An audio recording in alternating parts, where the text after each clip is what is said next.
One thing I think is I realized early about you is that you're one of the few artists I thought who's like doing editions in a more thoughtful way. Like I saw a bunch of artists put out editions, but it didn't seem as thoughtful as yours. What I really liked about yours is how you were engaging with like the NFTs you owned, and then engaging with those communities. Like early on, the Gutter Cat Gang is what I think of as one of the first editions I bought. Yours. When I did my first edition, that was another like moment where I knew that I was like, okay, this is something that's possible to do. Mm-hmm. But I made the piece Head in the Metaverse, and it's way different than like almost everything else that I've ever done. There's literally, it's not even like the comic book halftones and stuff. It's like the only piece that doesn't have that. Yeah.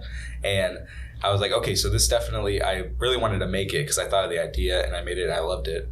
But I was like, it definitely can't just be a one of one in Pop Wonder World. It's too different. Mm-hmm. There's a human in it. Yeah, there's no there's no Poplin. Dudes on the couch vibing, heads in the metaverse. Yeah. And so I was like, okay, maybe it's time for an edition. I always knew that if I did editions, I didn't want them to be in the one-on-one collection because I wanted to keep that with the floor. And even back then, there was an average price field. Yeah. Mm-hmm. So it was like the average price of all the sales. And so if I started selling for 0.05, it would just tank it. Yeah, and I named it Pop Wonder Edition. So you just knew. Because also I had bought editions early on where I thought it was a one-on-one and I was getting a great deal. Because I didn't, I wasn't paid. I didn't know how to read the thing. Yeah. And I was like, I want to avoid that for other people too. And so I want to make it clear that there were editions. And and then I minted Gutter Cat Gang on day one. And I didn't even know that they were like, you got the rights to do derivative artworks. I just was like, you're like, fuck it. But then I was like, okay, well, great. And I saw somebody else made one.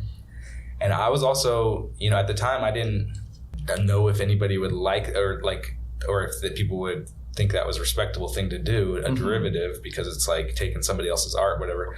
But like there were some dope artists, like Dario was doing ape remixes. Yeah. And I was like, okay, well, he's dope. People like him. He's selling them.